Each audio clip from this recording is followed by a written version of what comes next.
Okay, here's another video explaining the Sapphire or Focusrite MixControl software, so it's easier for you to get to grips with this stuff. Okay, you can, when you open it, you see basically a mixer window, and each of these faders and channels has inputs selected here on top. And these channels can be stereo or mono. For example, this one is a stereo channel right now, and I can click here on the stereo button and then it will go mono. So I have two mono inputs instead of one stereo, or back to stereo. And the point is input selection, that's pretty easy. For example, analog in, that's the physical input of your interface. You just select here inputs, and then you see a list of plenty of inputs that your interface provides. For me, it might be a little bit more than on your interface. It doesn't matter so much, but you can assign whatever physical input you want to assign to which faders. And if there is a one grayed out, then it's already in use somewhere. So it's pretty easy. For example, for my Kemper Profiler, I've connected it via SPDIF. So in the inputs, I would select SPDIF 1.1, and for the right channel, SPDIF 1.2. Yeah. So it's pretty straightforward to do that. But when you click here, you see DAW. And what does that mean? DAW, in my case, it's DAW 1 to DAW 28. Basically, that's not the physical inputs on the interface where you connect either TRS or XLR or something, but that's the inputs of the interface that come from your computer via USB or FireWire, whatever. Yeah. And these are just generic numbers. It's just numbered from 1, in my case, from 1 to 28. For you, it might be less, like 1 to 10 or 1 to 16, I don't know. How do we understand that? What is that actually? So for this, we go, in my case, we go to Cubase to explain that a little bit. So first of all, in Cubase, I open the studio setup, and here in this VST audio system, I can select which audio interface I want to use. So in my case, that's the ASIO driver for the Sapphire that I use. I don't want to switch now because it's already selected. Yeah. And then here we get the details of this particular interface. So you get a list of all physical inputs of this particular interface. And then below you get the list of outputs, physical outputs of this interface. Now, if we look at the start of this output list, there is called Mon1, Monitor 2, Line 3, yeah, it has some line outputs. It also has SPDIF outputs, then ADAT, 2 ADAT connectors, so that's up to 16 channels of ADAT that I can use. So that's the list of physical, no, not physical, what do I say, like the audio that you can send from your DAW to the interface via USB or FireWire. Obviously, everybody knows that, like the first two is basically the ones that you likely use to monitor your computer. And in MixControl, they would be called DAW 1 and DAW 2. So all you have to do is basically count. For example, if you want to send something to the SPDIF left, then you just count 1, 2, 3, 4, 5, 6, and so on until 10, and then 11. DAW 11 would be SPDIF left. Yeah? Can be a different number on your interface. If you have less physical inputs, then it might be the DAW 4 or whatever, 5, I don't know. You have to check that.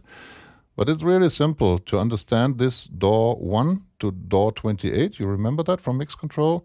You just count, continuously count down, and it will go until 28. Don't get confused by the 16. It's just the 16th ADAT input. Just count the total number, and you will know immediately which output is connected to the DAW 11, whatever. Yeah? Okay. So hope you got that. Now we go to the audio connections in Cubase. In my example, it should be very similar to this in other DAWs.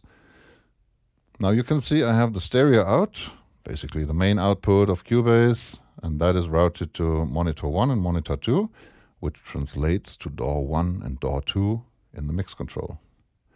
And then I have configured one output, a mono output, that is called SPDIF left, because for reamping on the Kemper Profiler, I want to use the left channel of the SPDIF. So I just select this. And in the other screen that I showed you before, I counted DAW 11. That's basically DAW 11. All right, so let's just jump back here to mix control again. And as you can see, here I have a fader, DAW 1 and 2, which is basically all the sound that is coming from the computer, like when I watch YouTube videos or when I listen to the stereo output of Cubase, or the mix output, yeah, the master output, main output, whatever you want to call it. And that's DAW 1 and DAW 2.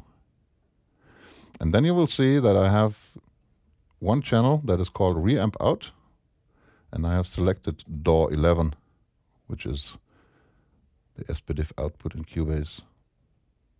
I have made another video where I show you the routing, yeah, that you can route this directly. If you go here to DAW and I select DAW 11, then this reamp output that I configured in Cubase will be sent directly to the physical SPDIF output. I don't want to do that. I want to use a mix, and that's why I chose oops, sorry. Now I jumped away. That's why I selected reamp mix. So I configured a mix. You can watch the other video to get a hang of this kind of different mixes and how to use them and how to route them. In this video, I just want to explain you what is this DAW 11 or whatever other number. What does it mean? How can you kind of understand if you configure something in Cubase? How do you get it? How can you use it in mix control? Yeah. Okay. So quickly back to Cubase. I showed you. Let's go there again. I created an output that is called reamp. It's a mono output, and I'm using SPDIF left, which is the 11th output in this list. Really easy to understand. Okay. Now here you can see this output, the reamp output. It has its own fader. And here I have a DI track, guitar DI track. And in the routing, I just don't send this to the stereo out. Instead, I send it to the reamp output, to this fader here. And from there, it will go through the Firewire cable, in my case, to the DAW 11 input of mix control. And that's how you can kind of separate your signals that are going out to mix control and use them in different mixes and so on and so on. So I hope this helps you to understand what does this kind of DAW stuff here mean and how can you tell exactly which one it is, when to use, where to use. That's it for now. Okay, cheers, bye-bye.